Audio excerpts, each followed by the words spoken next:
Hello, this is Alan from Team Shockwave with Dan Barbacoff. we're at the Maine Regionals, South Portland. It was a 114 player tournament, and what were you playing today? I was playing Domain Monarchs, no extra deck. Oh, We this don't guy. need an extra deck. This guy. All I right. don't know what that is. It's like 2007 Yu-Gi-Oh. So it's 2 minutes less of this deck profile. It's All called right. the Fusion deck. All right. All right. So let's get to the deck. All right. All right. So, first off, 3 Ethers. It's pretty standard. 3 Erebus, also standard. 1 Fistalos. Some people run it, some people don't. I really like it though, and I'll get to why it's really, really clutch in this version. 1 Karaz and 2 Majesty's Fiends. I kind of waver back and forth between the ratios of these. Like I've run 2 Karaz and 1 Majesty's, or 2 Majesty's and 1 Karaz. I don't know, it's very, I'm still not 100% sure, but this is pretty clutch, especially since I saw there's a lot of people playing PK Fire deck today, and this is pretty good when you Stormforth and then summon this over all their stuff, so that's pretty good. And then this is where it's a little less standard. I run 3 Mithras, and of the main vassals that people usually run 3 of, I only run 1 of each. And basically the theory behind this was for me is that, you know, they always talk about how this is very, Valor hurts it, you know. But basically, the reason was, there's pros and cons to each of these, because the pros, obviously, you can get the spells or traps you remove from play, spells or traps back. But I found this deck really likes to go first, and even going second, this card can be decent a lot of times. This does not get hurt by Valor like this does, and I almost always prefer to tribute for a tribute and then be able to tribute again on the same turn, compared to this where you have to resolve it and then do it the next turn. And that's also a big reason why I run the Fistalos, because it's very easy. It's a very easy play. I did this multiple times where you just get this Erebus, then Fistalos, searching it with return, or vice versa. So basically, yeah, I mean, maybe I'd run more than 3 of these if I could, but it's like 3, and then I still want more than 3, because it's just, these cards are also very good and very consistent, so I ran 1 of each. And it was still good. There's still plenty of times I draw this by itself or this by itself. And when I was running multiples of these when I first built the deck, I didn't like drawing multiple of these or multiple of these. So I just ran 1 of each, so I never draw multiples. Okay, and that's all for the monsters. There's 15 monsters, I'm pretty sure. Yeah, 15 monsters. Okay, then the spells. Standard 3 Domain. Have to run it. Yeah. Get this on the field. A lot of times you just win the game if they can't get rid of it, you know. This other ridiculous card. Pantheism. Pantheism, just de-draw plus even more. This is, some people like this in 3s, some people only like 1 or 2. 3 returns. Basically, the theory of this was basically how a lot of times when you run 1 or 3 is when you run like 3 of everything, it's basically like if you got a Tenacity and a Pantheism in the grave, you basically get 2 searches per turn no matter what. So basically I just wanted to max out on everything, and it really, like, there's a few times I drew like 2 of these per day, but it really didn't hurt me because it's just easy to pitch it away, the extra one with this. And a lot of times you don't draw them because once I have 1 in the field, a lot of times with Vapor or Erebus or any of the other ones, I end up just pitching the other ones from the deck so you can draw into them. And also, a huge reason also was the dodge strike. Right. Yeah.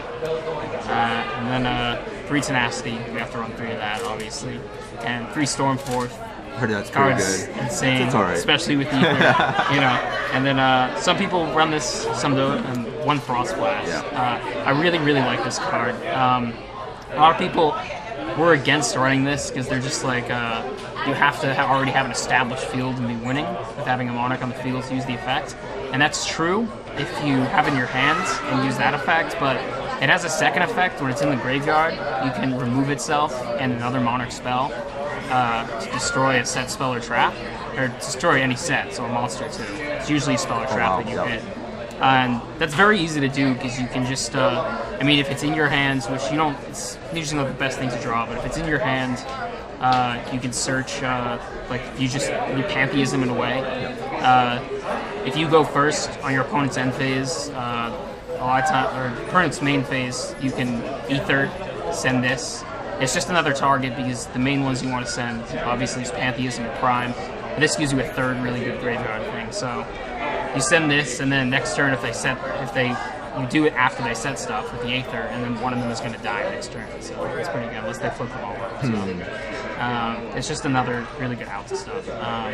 And then a lot of people are running. A lot of the builds they run. Some of them that ran Mithra. They also ran. I also noticed they run a lot of the Super Quantums and the E-Teleport or Bounty Teleport. To just speed up consistency. And I tried it. I wasn't really big a fan of it. So for consistency instead, I just ran as much draw power and just searching as I could. So I ran 3 Upstart Goblins and 2 Chicken Game. And to support this, I also ran 2 Terraforming, which is also really good because the Terraforming, it can search this, and it can also search domain. So you have another way to search domain. So you're running like, you're basically running 3, 4, 5, 8. If you count Pantheism, 11 domains. Right. It's pretty impossible not to get domain. That's true. In this version. And just the amount that this spins searching the deck to search this, then draw a card is really good. And this card's so good in the deck because you can just put this over it, get rid of it, or you can Karaz it away for a +1. Right. And then you can tap for game afterwards. Yeah, exactly. Yeah. Sure. So I've played this multiple times. Never stayed on my field after the turn. I was always able to get rid of it. But it's also very good part about it as well. These are also very easy side out cards as well. So it makes siding very easy. A lot of times they'll side out like all 4 or just like 1, 2, 3 or something like that. And if the mirror, obviously, whatever. Yeah. And then the only traps I run is just 2 prime. I tried 3 before. Didn't like it. I drew 2 way too many times, and it just wasn't very good. And I wish I could run 3 because, again, when you run 3, it's like with Pantheism you're guaranteed to get it. But I mean, it doesn't come across a lot. I mean, this is a late game card. Early game, you're not setting it and flipping it up. So a lot of times, 2 was pretty good. It was solid. Never missed the 3rd one. I was easily able to get to the 2nd one once the other one was in the grave. And that's the deck, 40 cards. No extra, obviously. No extra, obviously. Have you thought about, I mean, you've heard about people playing triple Thestalos. Yes. And what made you steer away from the triple Thestalos? Just to draw into it, I guess. To be absolutely honest with you, I did try it a little bit, like on Dueling Network, but I don't know, it was decent. I honestly didn't test it enough, and I felt more comfortable with this version. It's basically just what I felt comfortable with. Yeah, and usually I just tell people, just whatever you're comfortable with, play it. That's all that matters. And then the side deck.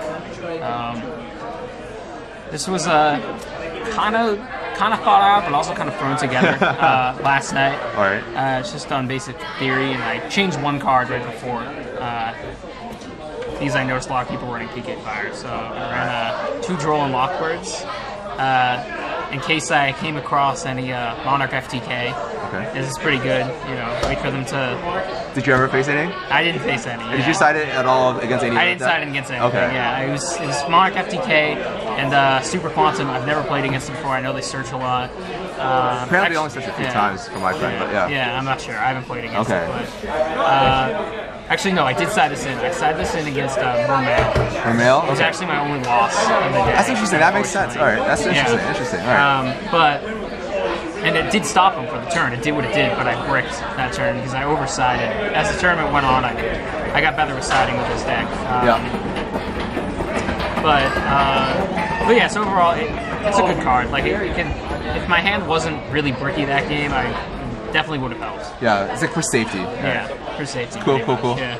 Okay.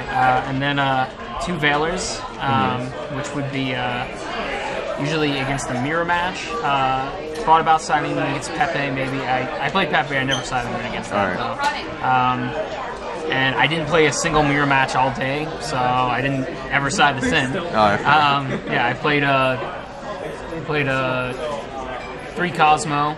Oh God. 2 Pepe, 1 PK Fire, and 1 Mermail. Okay. And the only loss was Mermail. Oh wow. And that loss was 2-1. And I lost because game 1, I came back and won. Game 2, I bricked and lost. That's another thing about this deck. It still does brick, but with the upstart and the chicken game and the terraforming, it bricks consistently a lot less. I did not brick. I bricked like maybe once or twice the whole tournament. And that was one of them. Yeah. And also against Mermail, so I lost game 2. And then game 3, I opened up Majesty's Fiend. Unfortunately, he had one of the outs. He had Dark Hole, and then a Yossi came me. If he didn't have that, his hand was dead. And then back to the side deck. 1 Majesty's Fiend for the third one, and I put this in last second because I saw a lot of people running PK Fire, just so I could side the third one in. And then 2 Maxi against Pepe, and I also started against Cosmo. Decided against Mermail. Yeah, and decided against Burning Abyss. Yeah, I decided against Burning Abyss or PK Fire. I only, out of all the times I decided, I only drew it once the whole day. That's how I feel about it too. And I already like had game at that point, so it didn't matter. But you know, it's one of my favorite cards. It's good in many formats, so always good to have there. Then for Spell and Trap Destruction to kill Massacre Strix and chaining into anti-spell fragrance, all those nasty things you don't want on the field. 1 MST and 3 Twin Twister. Interesting. Originally, I was like siding when I was going second. I would side all these 4 against just anything that would side in like Massacre Strict or like Pepe and stuff like that. But I noticed I was breaking too much, so eventually I was just siding a 3 Twin Twister, and that worked fine. And I was just, on average, just drawing 1, and my hand was not breaking. And so, very well. So Twin Twister just allows you to discard the card? Is that why? Or like I don't understand why you didn't do Twin Twister and MST over at Twin Twisters. Yeah, basically, the thing is this deck generates so much card advantage, and also the fact that this can also unbrick your hand at times to discard a Prime or discard a Pantheism that you need to get in the grave. I did that a few times. Interesting. It helps unbrick your hand, and so much of the time, plenty of times they'll set 2, and even if they set 1, it doesn't matter because the deck it gains so much card advantage. So Alright, that makes sense. This over MST usually. MST was better than this one time in the tournament. All the other times I'd rather had Twin Twister. Wow. Okay. Cool. And then just like how Burning Abyss. Yeah. It's cool. And 2 anti-spell fragrance. This was only against Pepe going first. However, against Pepe, I never went first game 2 because I won all the game 1s against Pepe, and they went first, and I was assuming they were going to go first, which they did, so I never sided this in. Wow, okay. And then 2 Curse Seal with a Forbidden Spell. Same thing. Also going against Monarch. Mirrors? Yeah, against Monarch Mirrors, but I didn't play any, so I never got sided in. And then my great tokens here. Nice. Oh wait, no, I missed one. Oh no. My friend would be upset if I didn't show this. There you go. Alright. And that's it. Alright. Let's see here. Any last words about the regionals, about your matchups, about your deck? Any last whatever you want to put in there? Shout outs? It was a really fun deck. It's extremely consistent. It doesn't break as much as people think it does. You just have to build it correctly and side correctly, which definitely takes some practice. But it's a very fun deck, and yeah, the overall event was great. That's it. All right, thank you. Alan T. Shockwave, peace out. See you, YouTube.